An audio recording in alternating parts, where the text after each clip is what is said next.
আজি অভিশপ্ত 30 এপ্ৰিল আজিৰ দিনটোতে ব্ৰহ্মপুত্ৰ নদীত নাও দুৰ্ঘটনাত 44 জনকৈ দুৰ্ভগীয়া যাত্ৰীয়ে প্ৰাণ হেৰুৱাইছিল। ঠাইডোখৰত আজিও এক নিমাওমাও পৰিৱেশ।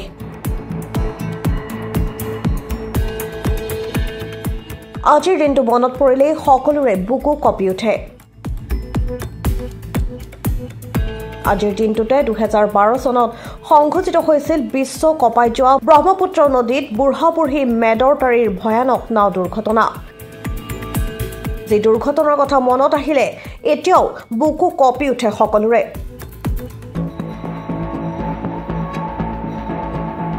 যি দুৰ্ঘটনাত প্ৰাণ গৈছিল 44 জনকৈ নিৰীহ লোকৰ। 30 এপ্ৰিলৰ দিনটো আহিলে আজিও বুকু কঁপি উঠে মেদৰতাৰীবাসীৰ। বুকুত একুৰা জুই লৈ আজিও জীয়াই আছে সেই অভিশপ্ত দুৰ্ঘটনাত মৃত্যু হোৱা লোকৰ পৰিয়ালৰ লোকসকল। পিতৃ-মাতৃ অথবা পৰিয়ালৰ লোক হেৰুৱাৰ বেদনাত আজিও জৰ্জৰিত মেদৰতাৰীবাসী। কিন্তু সেই অভিশপ্ত দিনটোৰ কথা যেন মনত নপৰে চৰকাৰৰ। কাৰণ ঠাইডোখৰত আজিও এক নিমাওমাও পৰিৱেশ। তেতিয়াৰ চৰকাৰে মেদৰতাৰী অঞ্চলৰ ৰাস্তা-ঘাট, স্কুল, চিকিৎসালয় সকলো উন্নয়নৰ কথা কৈছিল। কিন্তু প্ৰতিশ্ৰুতি যেন কেৱল প্ৰতিশ্ৰুতিয়ে হৈ ৰল। এয়া UDF প্ৰধান তথা তেতিয়াৰ সাংসদ মৌলানা বদৰুদ্দিন আজমলে ঠাইডোখৰলৈ দিব বিচাৰিছিল 18 জন বিধায়কৰ দৰমহা। সকলোৱে যেন পাহৰি গ'ল সেই দিনটো।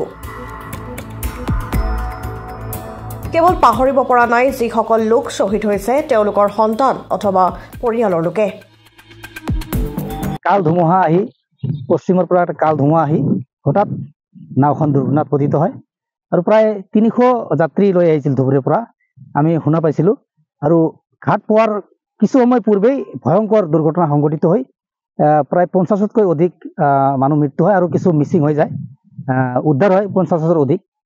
আমি দেখিবলৈ পাইছোঁ তেতিয়া ইয়াত নেতা পালি নেতাৰ আগমন ঘটিছিল, বাহৰ পাতিছিল, হেলিকপ্টাৰ যোগে ৰাহুল গান্ধী আহিছিল, ৰকিবুল হুছেইন আহিছিল, সাংসদ বদৰুদ্দিনো আহিছিল আৰু প্ৰতিশ্ৰুতি দিছিল। কিন্তু প্ৰতিশ্ৰুতিবোৰ পালন কৰা দেখা নগ'ল। আজি আমি দেখিলোঁ ইয়াত উন্মুক্ত অৱস্থাত ইয়াত ধূপ চাকি জ্বলোৱা হ'ল।